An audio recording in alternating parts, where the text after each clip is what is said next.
Hello, everyone. Welcome back to Global Genius. So today, let's talk about introduction to HTML. In the last week class, we talked about the introduction to the web, and we mentioned that HTML is actually the foundation, the structure. If you want to give your web page, for short, there's no web without HTML. All right, there's no web without HTML, but there could be web without JavaScript or CSS. But there's no web without HTML. Okay, so let us introduce HTML and see what HTML is all about. Okay, so HTML is the standard markup language used to create and design web pages. So HTML is a markup language. It's not a programming language. It's a markup. It is a markup. All right. You use markups to put in your text. All right. Whatever you want the user to see, the text and everything, you mark them up using HTML. And other markup languages are SML. SML is another markup language. So we use markup languages to to mark up. I'm going to show you what we mean by marking up. Okay, I'm the one that actually is coming up with this explanation. But the thing is that HTML is a markup language. It's not a programming language. Okay, so let me show you something. I will go to my Visual Studio Code. Um, so this is my Visual Studio Code. Let me expand. Okay, so now let me just make another file here. I will just call it index.html. See, I can say hello world. All right, I can do this. All right, and if I save it, and go to and run this, click on go to live and run this uh file, you can see that hello world was displayed. Look at it, it is displayed. But the thing is this. It is not marked up. This content, this text content is not marked up. But the content that we have here, you see this welcome to HTML, it is marked up. It is inside some tags, some HTML tags. So they are marked up. So an HTML file can just contain normal text like this without markups. Sorry, not like an HTML file. Do you understand? But anything at all can also be displayed on the browser, any text at all. But when you mark it up, the browser gives it more meaning. The browser displays it better. So if I come on now and mark up this hello world with H1, you will see the difference. Although I don't have this inside of my HTML file, this is very wrong, but I just want to quickly do something. Oh, sorry about this. I believe it would work, but I just want to quickly do something. If I go back to the page, okay, you can see now it is somehow bold. The text color have changed because I have marked it up and the browser have seen it differently. Okay. Let me drag this my explanation home. I'm very lazy to copy right now. I'll just copy this whole thing. Oops, sorry. I'll copy this whole thing and I'll paste it here. So what am I saying? Okay, let me use this example. I can say this welcome to HTML without markup. Let's see how it looks like. Let's see how it looks like. If I go back to the browser, look at how it looks like. All right. But if I go on now and mark it up, if I go on now and add the H1 back, you're going to see that it's going to change. It's going to change the texture, everything is going to change. So if I go back to the browser, I don't know if you guys are seeing any difference. Okay, I don't know if you're seeing any difference.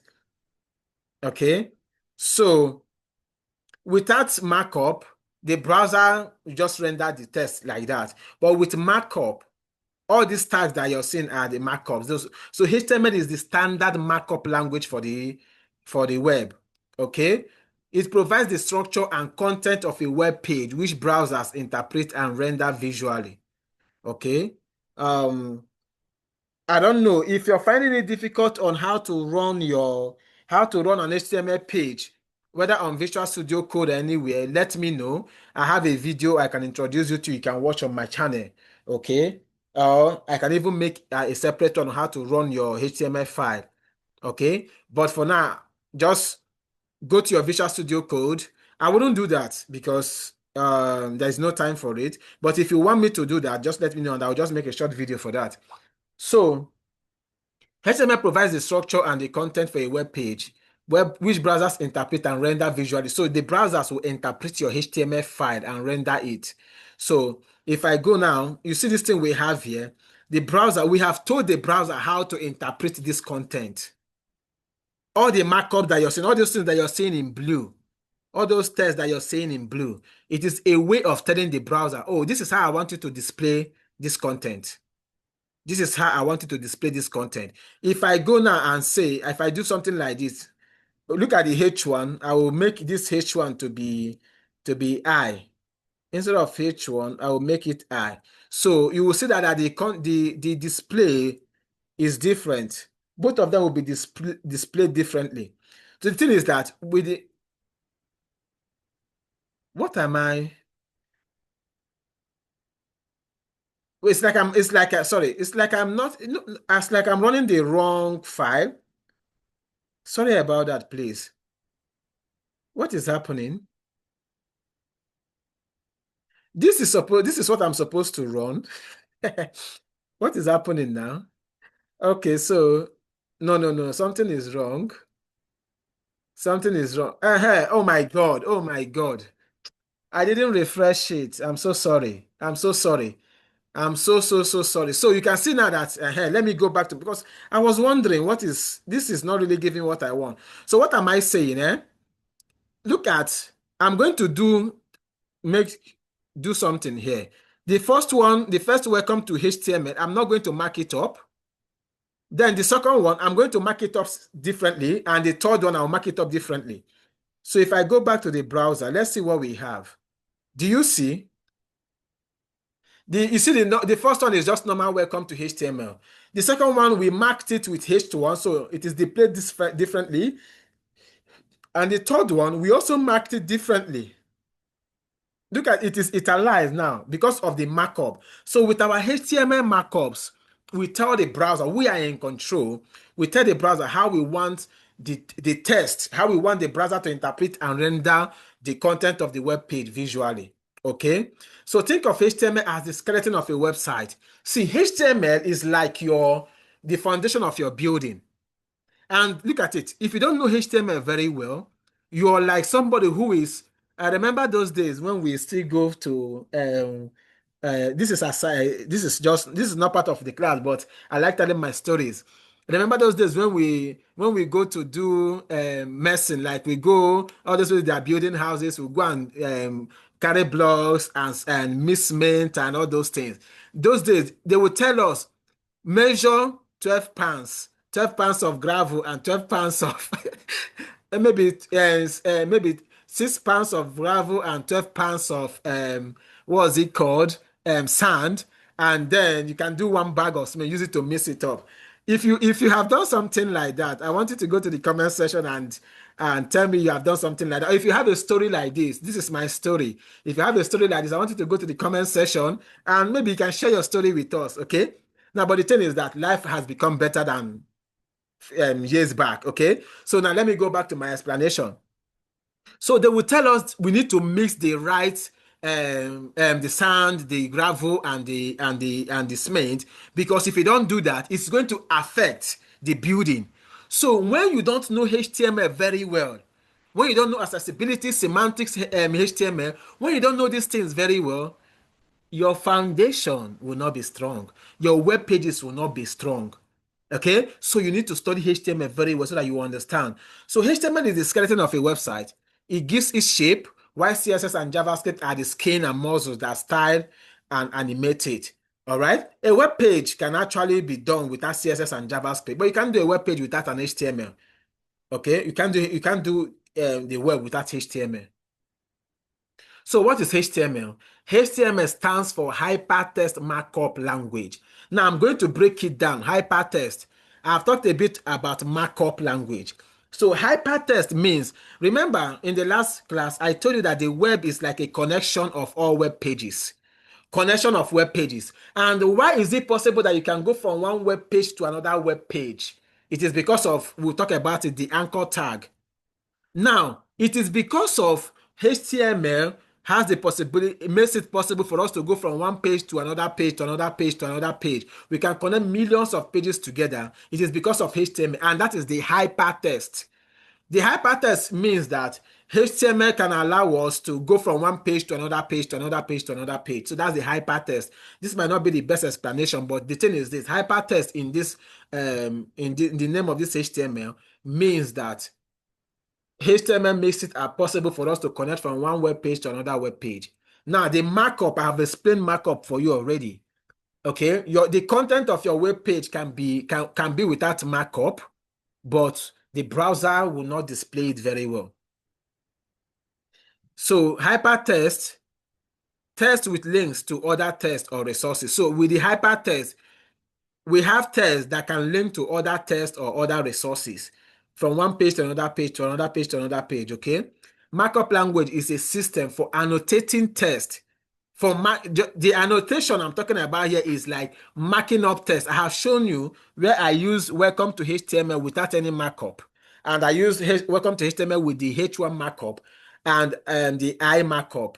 So you saw that the browser displayed them differently. So the markup language is a system of annotating is a system of marking up a text so that the browser can display it correctly. So you use the markup language or the markup to actually tell the browser how you want it to display your text. HTML is not a programming language. It is a markup language. It tells the browser what elements are on the page and how they are structured. Python, C#, C++, JavaScript, these are programming languages, okay? So let's take a look at history of HTML. HTML was created in 1991 by Tim Berners-Lee. So it's this guy that actually started the World Wide Web, okay? So he created HTML in 1991. 1990, the web started in 1990. 1991, they created HTML. It evolved from HTML1 to 4.0, 4.01, HTML. Then the final one is HTML5. HTML5 is the current one. Basically, that's what we'll be teaching you here. Okay? All right.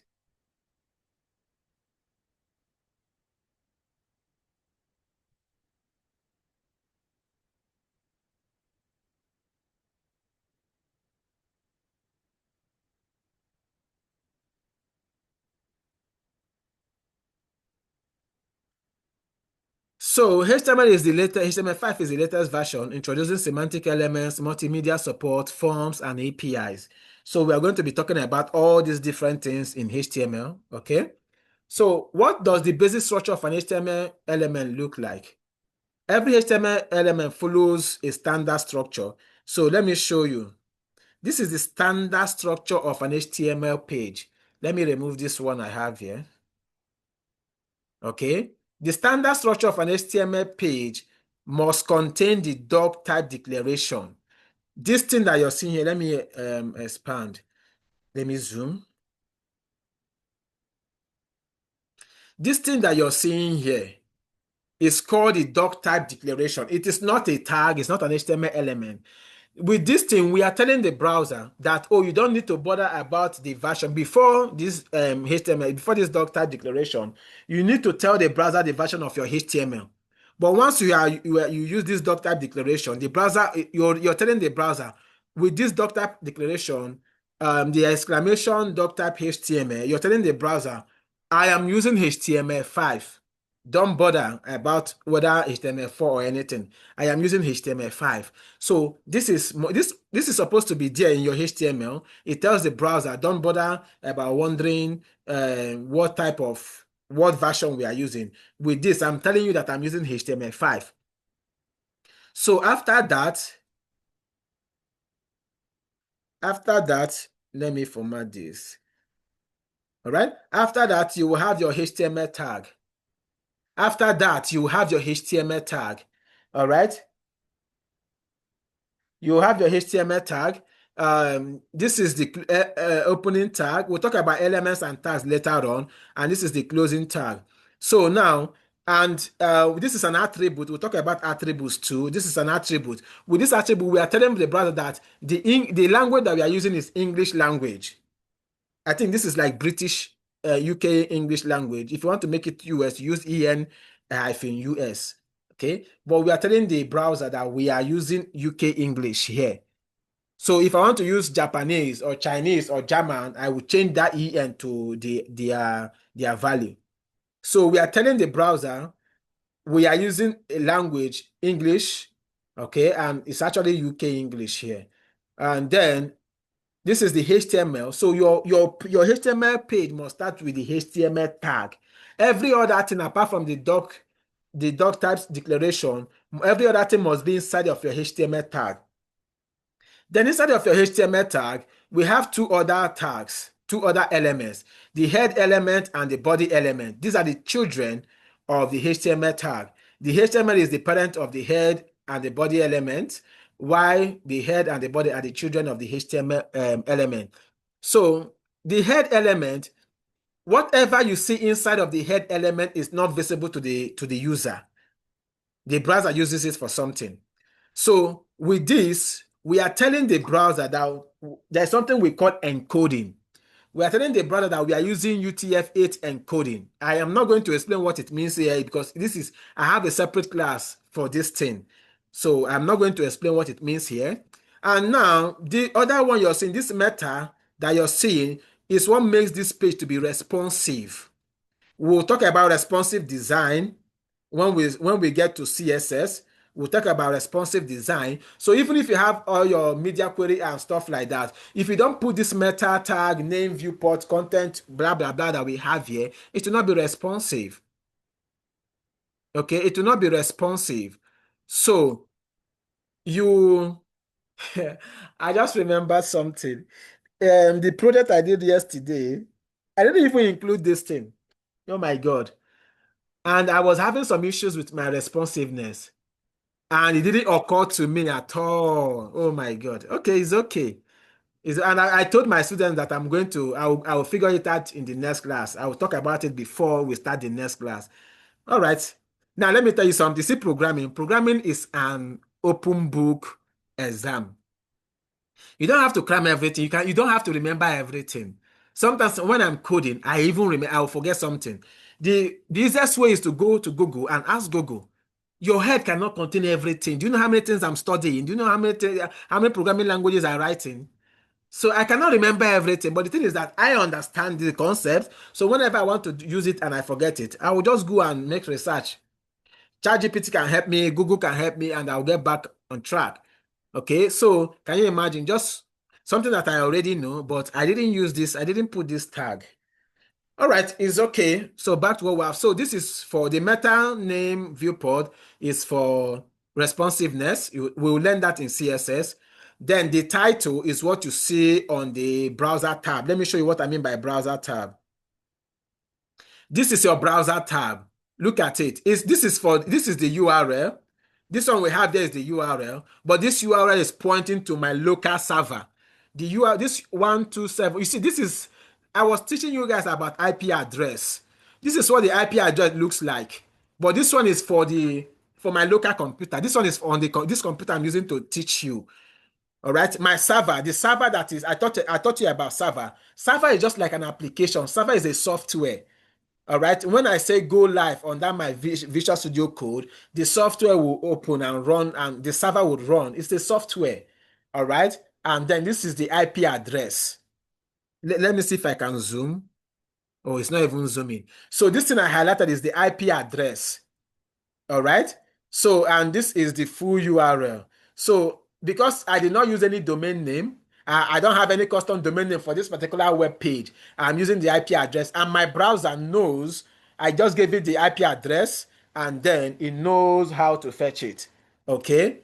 So now look at what we now have on top. My first web page. This is the title. So this is what we call a browser tab. If I open another one, this is another browser tab. This is another browser tab. You can see now that this is an empty web page. It does not have the title here is new tab. All right, by default. So, but if you give your web page title, all right, let me go back to my Visual Studio Code. So you see this title we have here, that is what will show on your browser tab. Okay, so now this is all about the head. Now the body, anything you want the user to now see, this you put it in the body. Some of you were showing me the code that you wrote from your first class, and some of you did not put your content in the body. See, if your HTML file does not have this structure, it is not correct. Anything that you're putting on should be inside of the body. All right. All these other things should not be inside of the head. So we have the head, the body, we have the head, and every other thing. The welcome to HTML, and this is my first HTML page, is what the user will see. The user will not see anything on the, except for the title that is on the browser tab. The user doesn't see any other thing on the head section. But in the body section, the user sees everything that you put in the body section. Okay. So now, so the doc type, like I explained to you, declares the document as HTML5. The browser does not need to worry about it again. It will see it as HTML5.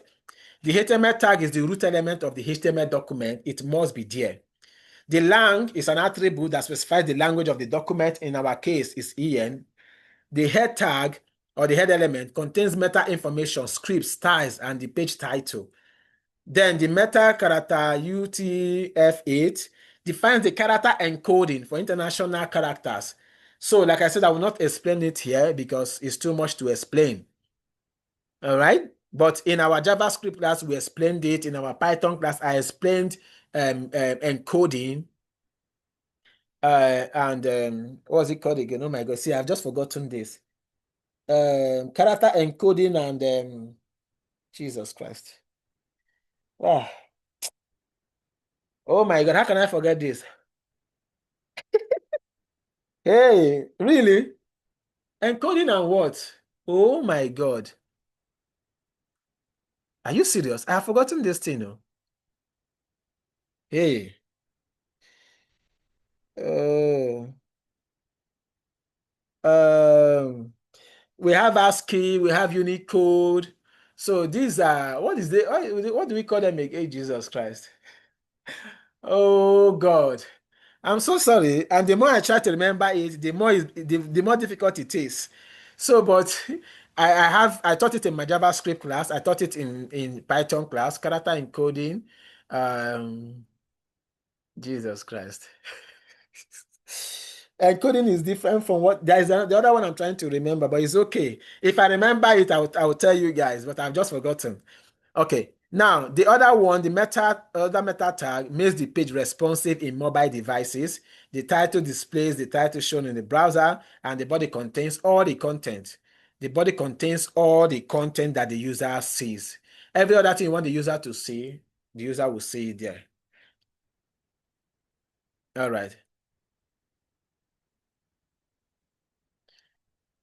So let's talk about HTML elements. We'll talk about few HTML elements. All right, we are not going to discuss all of them in details, okay? But we are just going to explain what an HTML element looks like and what it is. Okay, sorry, my brother and my sister. It is character set and encoding. All right, character set and encoding. In character set, we have ASCII, we have Unicode, we have ISO, we have ASCII extended, and then in the encoding, we have UTF-8, we have UTF-16, we have UTF-32. You see. All right, so let's go on. HTML uses elements and tags to structure content. Without this is the markup we are talking about. HTML uses elements and tags. All right? Elements and tags. Element represent a piece of content, example, a paragraph or a heading. Let me show you what an element looks like. So this is an element. All right? The element always have an opening tag. Element consists of tags and content. This is the opening tag. This is the content. All right, and this is the closing tag. Not all elements have closing tags. Some elements are called self-closing tags or empty elements. All right, so the body is also an element. All right, this is the opening tag. This is the closing tag, and this is the content. Okay. All right. Let me reply my student, please.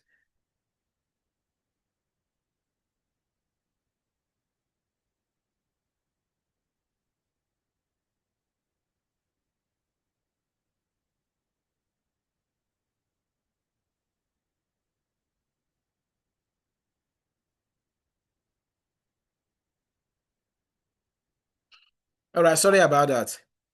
So, okay, now tags are the markup that define an element. So I've shown you the tags, H1 closing opening tag and H1 closing tag, the body opening tag and the body closing tag. So these tags are actually the markups. All right, it is the tag that is the markup. So every element has their tag. The P tag is for P, the paragraph element. The H1 tag is for heading one element. All right, the I tag is for the italicized element. So this is a paragraph. All right, this is a paragraph element, the first one there. But the first P, angle bracket, is the opening tag. The second P with a forward slash inside of the P angle brackets is the closing tag. Now the content is this is a paragraph element is the content. This is a text content. So this is a text content. Okay. Now types of elements. We have block level elements and we have block level elements. This element starts on a new line. They take up the full width. They start on a new line and they take up the full width. I'm tempted to explain more about this block level element, but I don't think because of I still have more things to talk about and there is no time. But in our HTML class, we talked about block level elements and inline elements extensively. I even use CSS to describe it so that you can understand what we mean by starting in a new line and taking the full width of the content. I explained that in details, but I don't have that luxury of time here. So example is like the H1, the paragraph, the div, and the UL. These are block level elements. The inline elements, they do not start on a new line. They only take up as much space as needed. All right, we have the span, we have the anchor tag, we have the strong and the EM. So attributes, all these things I'm mentioning here, we had different classes. We took our time, like 20 to 30 minutes, to talk about each of them one after the other. So we had enough time to discuss it because here I wouldn't have enough time. So, but we have something we call attributes. Attributes provide additional information about elements. You have seen an attribute already. This is an attribute. This is an attribute. The lang is an attribute. The character set here is an attribute. The name here is an attribute. The content here is an attribute. Okay, so elements have attributes, and these attributes give the browser more information about the elements. They are always inside the opening tag. They must be inside of the opening tag. Look at all the ones that we have here. The lang en is in the opening tag, but this is one of the empty element I'm talking about, or self-closing element. They don't have closing tag. They only have opening tag. So the attributes must be inside of the opening tags. So you see this anchor tag here. The href is an attribute. The target is an attribute. The title is an attribute. And attributes are key value pairs. Name value pairs. The name of this attribute is href and equal to, then the value is everything inside of the double quote. The target is another attribute. The name is target and the value is underscore blank. Okay. So this, we look at some attributes here. The source is an attribute. The auth is an attribute. The width is an attribute. So we will talk about semantic and non-semantic element. Like I said, we even have a full chapter on semantic and non-semantic elements. Semantic elements, they convey meaning about content. Okay, I don't know if I can show you some of these things, and let me show you how they are structured in our paid courses so that you see that we took our time to explain things there. While it is coming, I can continue with the class. So semantic elements convey meaning about content. The header, the footer, the article, the section, these are semantic elements. Non-semantic elements do not convey any meaning. So I don't have the luxury of time to explain it that much, But semantic elements, they give browser displays them differently. You give browser more information on how to display them. It is good for your SEO optimization. It is good for accessibility. It's good for a whole lot of things. Okay, so let me see if we have it here. Oh, I need to sign in. I just want to show you the HTML class that we have, what it looks like, how it is structured.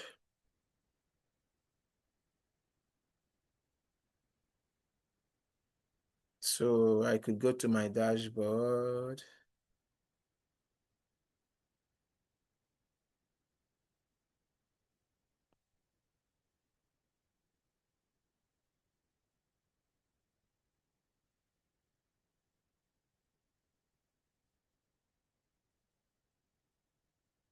Okay, so this is the HTML here. Okay, so just be patient with me, it's loading. My network isn't that strong. So you can see how we structured it here. This is how we structured it. We took time to explain them, but all these things are the things I'm just giving you in one class. Introduction to HTML has a couple of classes. We took time to explain each and every one of them. HTML basic tasks, we took time to explain them. All right, we broke them down. Semantic elements, we took time to explain them. We'll talk about HTML entities. We have like 20 or more. All these things we have here, we don't have the luxury of time to teach you here. Okay, but if you really want to learn more, all right, if you want to get past, this has more than 20 something chapters here. So if you want to learn more than the free class, you can actually contact us for this. Okay, so I'm going to close it and I'm going to go back. So example is the div and the span. They don't have any meaning. They don't convey any meaning. They are just there for layout. Okay, but the semantic elements convey meaning about their content. If you have a semantic element, the browser sees the content differently than a non-semantic element. But why semantic elements? It improves search engine optimization. If you're building a web page and you're not using semantic elements, search engines will not select your page when people come to search for anything. It improves accessibility. We'll talk more. I don't know if we're going to discuss accessibility in this class, but it makes code cleaner and maintainable. Now, let's take a look at HTML and the web browser. HTML, the browser, the Chrome, Firefox, and Edge, they read HTML files and they render them as web pages. It is only the browser that would understand HTML page. So HTML alone creates the structure, CSS styles it, JavaScript adds interactivity. So basic HTML basic element. Okay, let me just bring this thing in, okay, before I leave. There's something we call document object module. Let me leave it. It will take time to explain, and I like to take time to explain something, and I don't think I've given you the foundation. Don't leave. Don't worry. You will. Maybe we can come across it. I don't know if it is part of what we are going to be treating in this. Yeah, we'll talk about document object model, especially in JavaScript. We will. All right, and I will explain better then. Okay. All right, so hypertext is built, HTML is built on basic structural elements. These elements help browsers understand how content is organized and how it should be displayed. So we are going to be discussing some fundamental elements, the headings, the paragraph, the list, and the links. So headings define titles and subtitles on a web page. I'm going to be fast. It's like I'm taking not too much time here. I'm trying to explain, but I'm going to be fast right now. They represent levels of importance. They create hierarchy and they improve readability and SEO. So these are the heading tags. They provide 6 different headings. Heading 1, H1, H2, H3, H4, H5, H6. So depending, but make sure that in your web page, in your document, in your web page, you should only have one H1. Your web page should only have one H1. That's the main title. You can have subtitles with H2. Okay, so H1 is the main title of the page. Use only one for SEO best practice. If you want your page to be SEO optimized, use only one head title, H1. Okay, H2 major sessions. So of course, your pages are divided into sessions. All right. So you can use H2 for major sessions, H3 for sub-sessions under H2. H1 is the Baba, is the main title of your page. Only one should be there. Then you can, when you now have different sections in your web page, you can now use H2 for all those sessions. Now, sub-sessions are H3. So H3 should be under each of your H2s. H4 are subsessions. If you have a subsession under under the H3 session, you will use the H4. H5 and H6 are just smaller for subsession. They are rarely needed.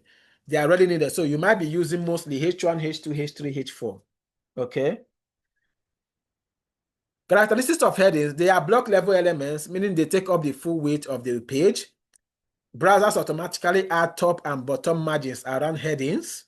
Search engines use them to understand page structure. They improve screen reader navigation for accessibility. So, proper example, you see the web development basics, H2. So you can see that now this H2 is another section. All right. Then H3 is under the H2. Now let's assume we now have, you see, the next section is now CSS, another H2. All right. It's talking about CSS. All right. So you see, in this case now, we only have one H1 and we have two H2s, each of them dividing the web page into sections. Okay. All right.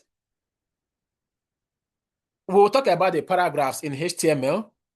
Paragraphs host blocks of text. So just like you have paragraphs when you're writing essays, if you also want to have such thing in your HTML, you use the paragraph, okay?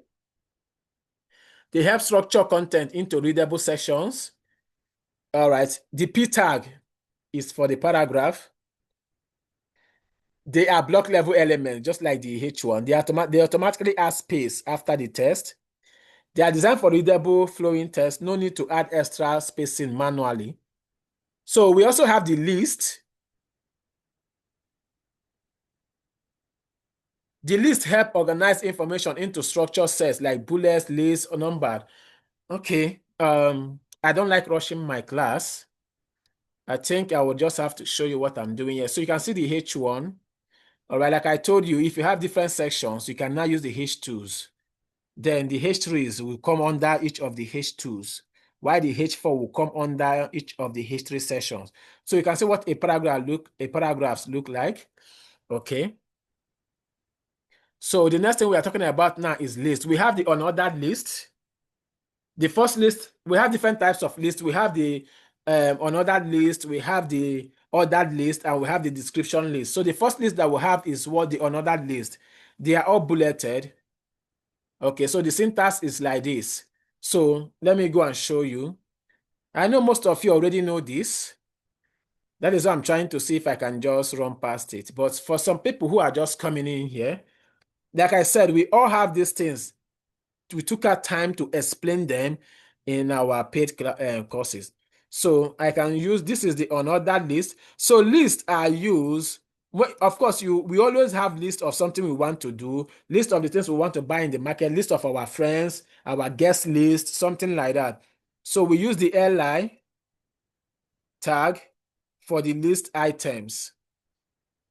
So let's assume now that this unordered list is my favorite programming languages, HTML, although we argue that HTML is not a programming language, but I'm just putting it here.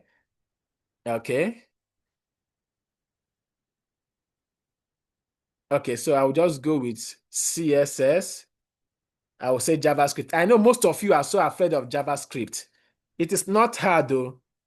It is not hard at all. Don't be afraid. All right. My name is Paulson Simplifies Programming. There's a reason for that. So when we get to JavaScript, I'm going to simplify it. And most especially, like I said in our paid courses, we take our time to explain these things.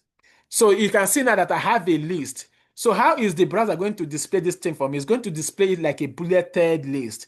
So if I go to the browser now, you can see how it displayed it. But if I don't want the list to have this bullet, I can use CSS to style it. Okay? But we are not yet in CSS. So we also have the another list. The only difference with the characteristics is that by default it is bulleted. You use the UL tag, that's the container. The li are the list item. You have a list of things you want to do. So each of the list will be in the li, the list item. So the other list, the difference is that it is not bulleted, it is numbered. I want you to try this one yourself. Just go and change that UL, change it to OL. All right. So this one is numbered. So we also have the type attribute.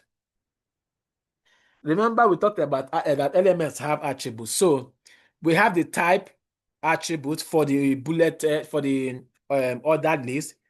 So if I don't want the numbering to start from 1, if I don't want the numbering to be numbers, I can make it to be something else. I can make it alphabetical, okay, or I can make it to use Roman numerals. Okay, so let me show you something.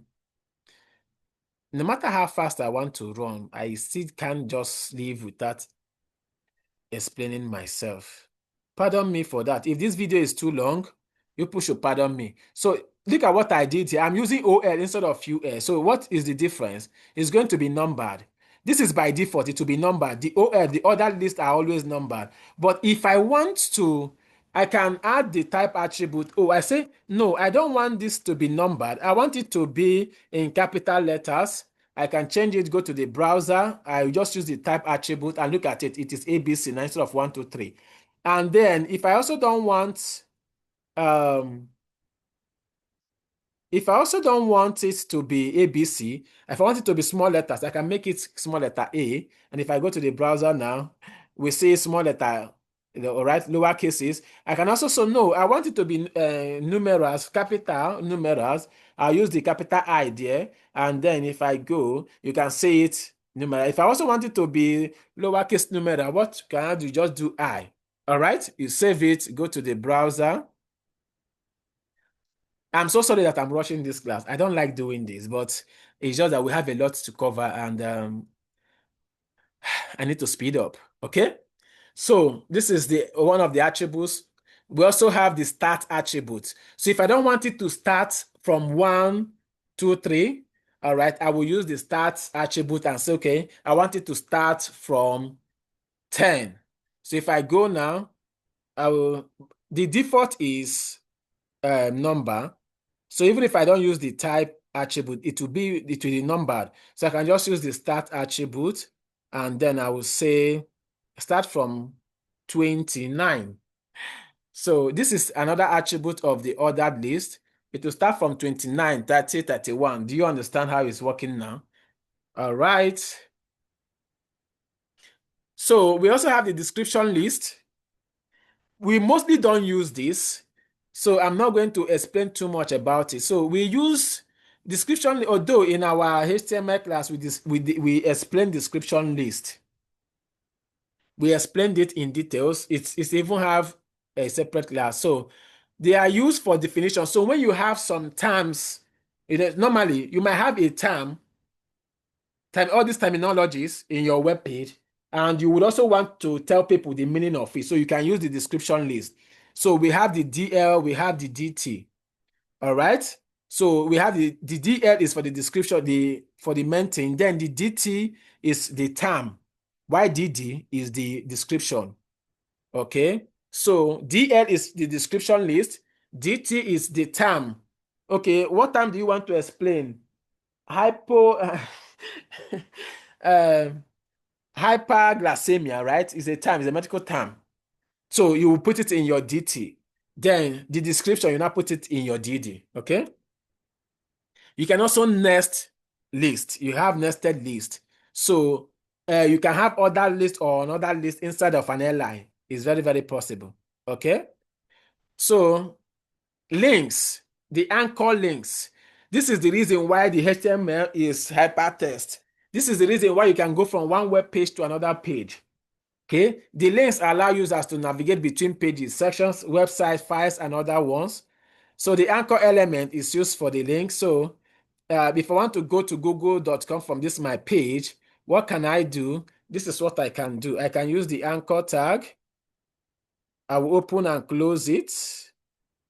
All right. This is the anchor tag. I can just say go to go.com. All right. But the thing is that without, this is what it looks like. It's not yet complete. It doesn't even look like it's clickable or anything, but let's go and make it complete. Okay. So let me go back to my slide.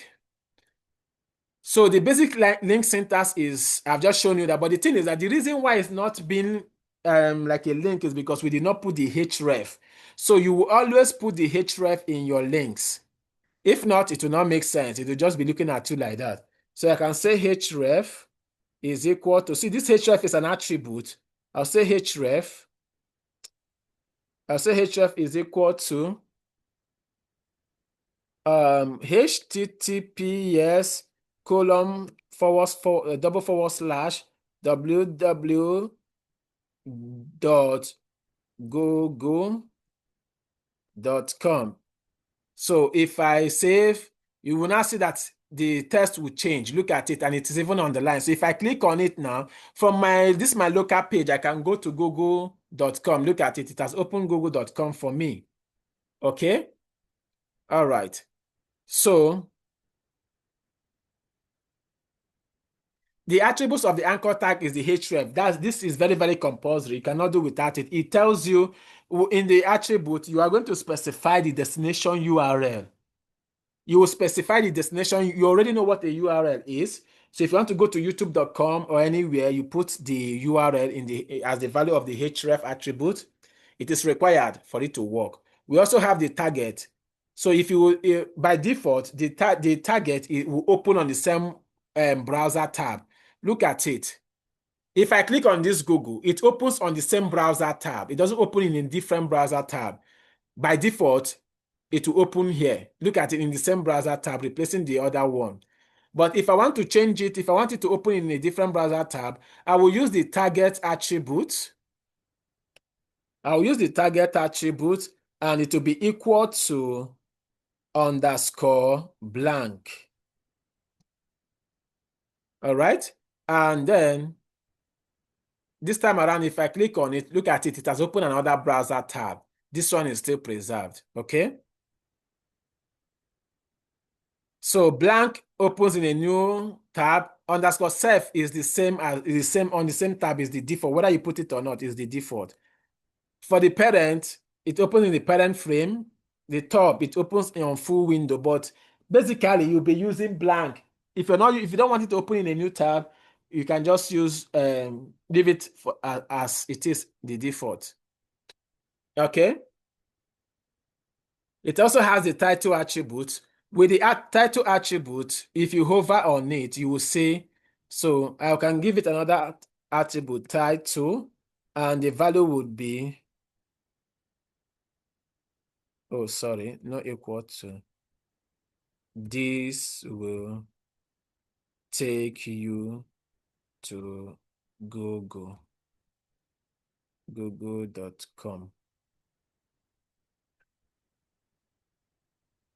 So if I go now, look at what will happen. If I take my mouse over it, look at it, there is a tooltip there. This will take you to google.com. So that is what the title is used for. All right. So you can also make it download. If you make it download, if you want to download, if you want your users to be downloading a PDF or an image, all right, you will add the download attribute. The download attribute does not have any value. It will just be download. Okay, but this is not the best example, and I don't even have a PDF file here that I can include here. Okay, so but this is not the best attribute. So you can, in our paid course, we actually have all this. Okay, but you can actually, now in this case now, the href is pointing to a PDF file in the local server. So if they now click on it, it will download it. I would want you to find out this on your own, find it out on your own. We have external links, a link that will go outside of your website.